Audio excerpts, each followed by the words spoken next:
আসসালামু আলাইকুম, কেমন আছো সবাই? আশা করছি সকলেই ভালো আছো। তো আজকে আমরা আলোচনা করব সিম্পল কমপ্লেক্স কম্পাউন্ডের দ্বিতীয় রুল। এর আগের ভিডিওতে আমরা প্রথম রুল আলোচনা করছি। তো যারা প্রথম রুলসের ভিডিওটা দেখোনি তারা অবশ্যই ডেসক্রিপশন বক্স থেকে প্রথম রুলসের ভিডিওটা দেখে নিবে। তো চলো আমরা দ্বিতীয় রুলের ক্লাস শুরু করি।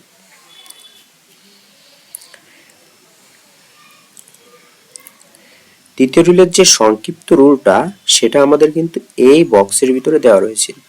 সেক্ষেত্রে আমাদের কি রয়েছে, সিম্পলে যদি ইনস্পাইট অফ বা ডিসপাইট থাকে তাহলে আমাদের কমপ্লেক্সে দো বা অলদো আসবে এবং কম্পাউন্ডে কি আসবে, বাট আসবে।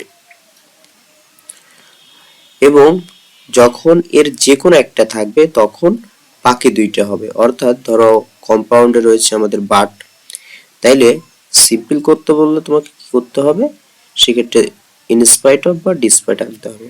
এবং কমপ্লেক্স করতে গেলে সেক্ষেত্রে দো বা অলদো আনতে হবে। এখন ধরো তোমার বাক্যটা কমপ্লেক্সেই দেওয়া রয়েছে, অর্থাৎ বাক্যটা আছে দো বা অলদো দিয়ে শুরু, এবং তোমাকে বলতেছে সিম্পল করতে, সেক্ষেত্রে তোমাকে ইনস্পাইট অফ বা ডিসপাইট আনতে হবে। এবং কমপ্লেক্স থেকে যখন কম্পাউন্ড করতে বলবে তখন কি আনতে হবে, বাট বা ইয়েট আনতে হবে। ক্লিয়ার? এখানে মোট কিন্তু আমাদের 6টা নিয়ম, সিম্পল টু কমপ্লেক্স কম্পাউন্ড এবং complex to simple compound, compound to simple complex. এখন তোমরা একটা জিনিস খেয়াল করো, এই সিম্পলে ইনস্পাইট অফ বা ডিসপাইট এর পরে কি কি থাকতে পারে? এরপরে থাকতে পারে ভার্ব প্লাস আইএনজি, নাউন থাকতে পারে বা হ্যাভিং থাকতে পারে। এই তিন ভাবেই থাকবে ইনস্পাইট অফ বা ডিসপাইট এর পর। এই তিন ভাবেই কিন্তু আমাদের স্ট্রাকচার সাজানো রয়েছে এবং এক্সাম্পল দেওয়া রয়েছে, এগুলো আমরা একটু পরেই দেখব। তো চলো প্রথমে দেখি আমরা ইনস্পাইট অফ বা ডিসপাইট এর পরে ভার্ব প্লাস আইএনজি দিয়ে যে গঠনটা, সেক্ষেত্রে দেখো ইনস্পাইট অফ বা ডিসপাইট এর পরে ভার্ব প্লাস আইএনজি থাকবে, তারপরে এক্সটেনশন, তারপরে কমা থাকবে। কমার পরে কি হবে, এরপর আরেকটা বাক্য থাকবে, অর্থাৎ সাবজেক্ট ভার্বের পরে এক্সটেনশন থাকবে। এরকম সিম্পলে যদি কোনো কিছু থাকে তাহলে আমাদের কম্পাউন্ড করার সময় এই স্ট্রাকচারটা ফলো করব এবং কমপ্লেক্স করার সময় এই স্ট্রাকচারটা ফলো করব। সেক্ষেত্রে আমাদের কমপ্লেক্সে কি আসবে,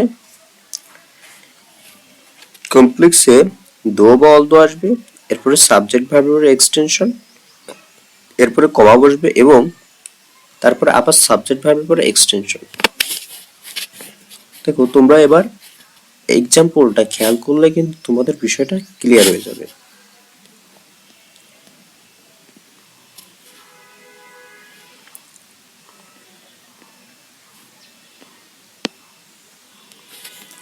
দেখো, in spite of being a costly game, people of all classes enjoy playing football.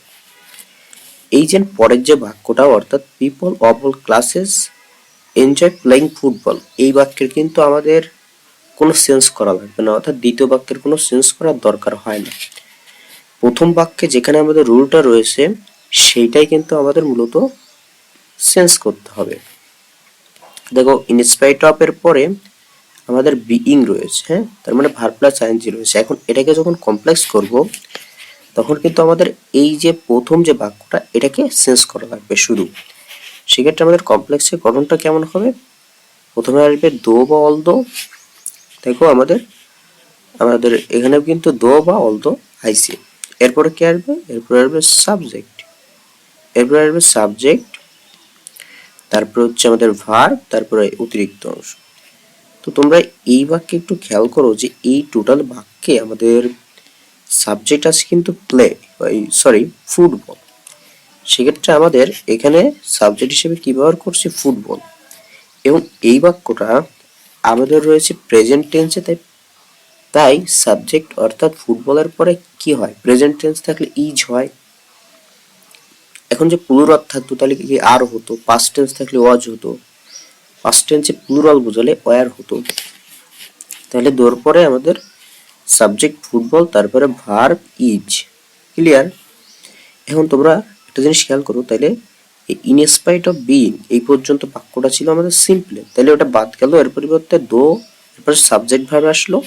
এবং সাবজেক্ট ভার্বের পরে এই যে এ কস্টলি গেম, এই অংশটুকু কিন্তু আমার থেকে গেছে এখানে, তাই এর পরের এই কস্টলি গেম অংশটুকু বসে যাবে।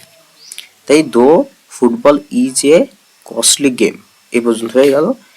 পরের যে বাক্যটা আছে এটা জাস্ট হুবহু বসে যাবে, অর্থাৎ people of all classes enjoy playing football. যেহেতু আমরা ফুটবল আগে সাবজেক্ট হিসেবে নিয়ে ফেলছি, তাই এর শেষে আমরা ইট দিয়ে দেবো। বোঝা গেছে? এখন আমরা এই একই বাক্যকে, অর্থাৎ একই সিম্পল বাক্যকে যখন কম্পাউন্ড করব সেক্ষেত্রে কি হবে?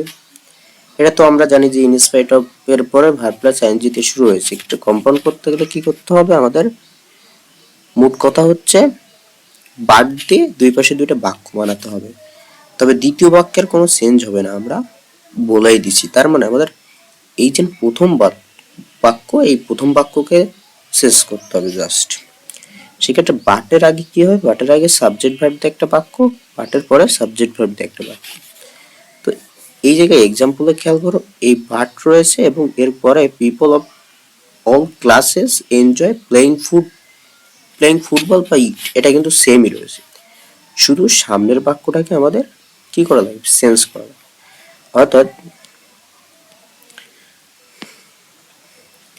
অর্থাৎ in spite of being a costly game, এই বাক্য থেকে আমাদের সাবজেক্ট ভার্ব দিয়ে একটা বাক্য বানাতে হবে। সেটা কিন্তু আমরা অলরেডি কমপ্লেক্সে শিখেছি যে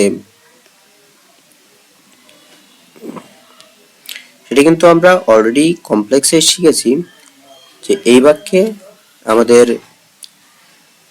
সাবজেক্ট রয়েছে ফুটবল, ইজ হচ্ছে ভার্ব, এবং এই ইনস্পাইট অফ বিইং এই অংশটুকু সিম্পলের অংশ থেকে ওটা বাদ গেছে, এবং এরপরে যে এই কস্টলি গেম এটা কিন্তু আমাদের বসে গেছে। তারপরে দেখো আমরা এই যে বাট বসাইছি, বাট বসানোর পরে এর পরের যে বাক্যটা, অর্থাৎ people of all classes enjoy playing football, এটা কিন্তু বসে গেল।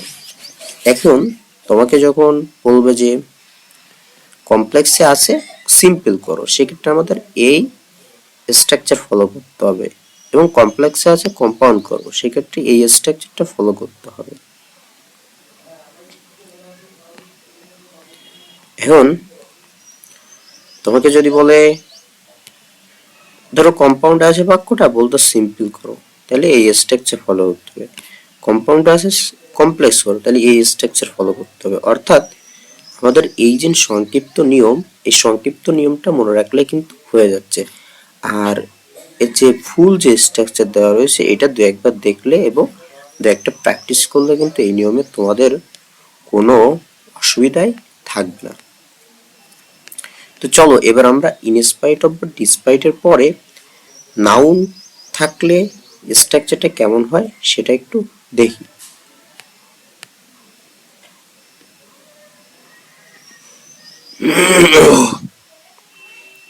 দেখো এই যে যখন ইনস্পাইট অফ বা ডিসপাইট এর পরে ভার্ব প্লাস আইএনজি থাকে সেটা কিন্তু আমরা দেখেছি।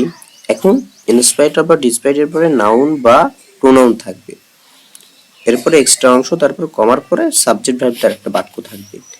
এই ক্ষেত্রে আমাদের কমপ্লেক্সের যে স্ট্রাকচার, আগের স্ট্রাকচার, কম্পাউন্ডের স্ট্রাকচারটাও আগের স্ট্রাকচার সেম থাকবে, শুধু আমাদের ইনস্পাইট অফ বা ডিসপাইট এর পরে নাউন বা প্রোনাউন আসবে, ভার্ব প্লাস আইএনজি না আসে। দেখো এই যে এক্সাম্পল আছে, in spite of his laziness he finished his homework. তাইলে আমাদের কমপ্লেক্সে কি দো বা অলদোর পরে সাবজেক্ট ভার্ব আসবে, তারপরে এক্সটেনশন। তাহলে কি বলছিলাম আমি, যে এই দ্বিতীয় যে বাক্যটা, এই দ্বিতীয় বাক্যের চেঞ্জ হয় না, চেঞ্জ হয় প্রথম বাক্যের। তাইলে in spite of his laziness, এই ইন স্পাইট অফ এটা কিন্তু সিম্পলের অংশ, তাই কমপ্লেক্স করার সময় কিন্তু আমরা এটা বাদ দিয়ে দেবো। তার পরিবর্তে কি আসতেছে? দো আসতেছে, এরপর কি আসবে? সাবজেক্ট আসবে। দেখো এই বাক্যে আমাদের সাবজেক্ট কি আছে? হি আছে, হি। তাহলে তোর পরে কিন্তু আমাদের হি বসে। এখন আমাদের সিম্পলের যে বাক্যটা আছে, এই বাক্যটা কিন্তু আমাদের দেখো ফিনিশড আছে, ফিনিশড বি টু তে আছে, আমার পাস্ট টেন্স, এর জন্য হির পরে ওয়াজ হয়েছে, তাহলে হি ওয়াজ গেল। এখন ইন স্পাইট অফ হিজ, এখন এটুকু কিন্তু আমাদের বাদ, ইন স্পাইট অফ হিজ, তাই তো? তার পরিবর্তে কি হয়েছে, দো হি ওয়াজ। এখন দো হি ওয়াজ এর পরে দেখো এই জায়গায় আমাদের লেজিনেস আছে, একটা নাউন আছে। তো দো হি ওয়াজ লেজিনেস হতে পারে না, এরপরে আমাদের অ্যাডজেক্টিভ বসবে। হ্যাঁ, তাহলে লেজিনেসের অ্যাডজেক্টিভ হচ্ছে লেজি, তাহলে দো হি ওয়াজ লেজি। তাহলে এই যে আমার প্রথম যে বাক্যের আমাদের সেন্স কিন্তু হয়ে গেল। এরপরে কমা বসলো, কমা বসে হি ফিনিশড হিজ হোমওয়ার্ক, যা আছে তাই বসে গেল। এখন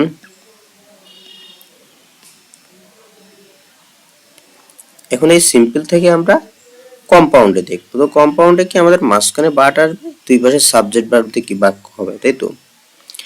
তাহলে এই দ্বিতীয় বাক্যের কিন্তু আমাদের কোনো চেঞ্জ হচ্ছে না, চেঞ্জ হবে কি প্রথম বাক্যের, মানে in spite of his laziness. সেক্ষেত্রে সাবজেক্ট কি হি, রজ হচ্ছে আমাদের ভার্ব, রজের পরে এই লেজিনেস থেকে কি আসবে, নাউন থেকে অ্যাডজেক্টিভ হবে, মানে লেজি আসবে। হ্যাঁ, কারণ তুমি নিজে ধরো যখন তুমি বলতে যাবে হি ওয়াজ লেজিনেস, সে ছিল অলসতা, এটা কিন্তু হয় না প্রথমে, সে ছিল অলস।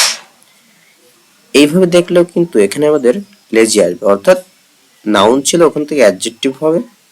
তাহলে হি ওয়াজ লেজি, তারপরে আমাদের কম্পাউন্ডের যে বিশেষ যে চিহ্ন বাট, সেই বাটটা আসলো এবং পরের যে বাক্যটা আছে ওদের হুবহু বসে গেল।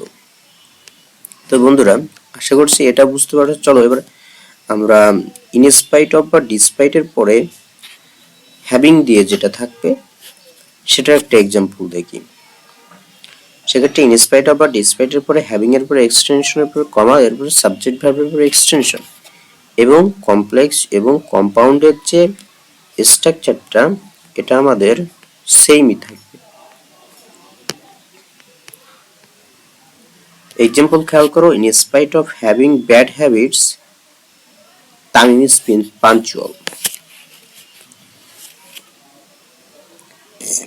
আমি কি বলছিলাম যে প্রথম বাক্যেরই শুধু আমাদের চেঞ্জ হয়, দ্বিতীয় বাক্যে চেঞ্জ হয় না। সেক্ষেত্রে কমপ্লেক্সে কি আসবে, দো আসবে, আর ইন স্পাইট অফ এটা কিন্তু বাদ, তোর পরে সাবজেক্ট। দেখো আমাদের সিম্পল সেন্টেন্সে, টোটাল সেন্টেন্সের ভিতরে সাবজেক্ট কিন্তু হচ্ছে আমাদের তামিম, তাহলে দো তামিম, আর ইজ দেখো এই যে দেওয়াই রয়েছে ভার, তাহলে দো তামিম ইজ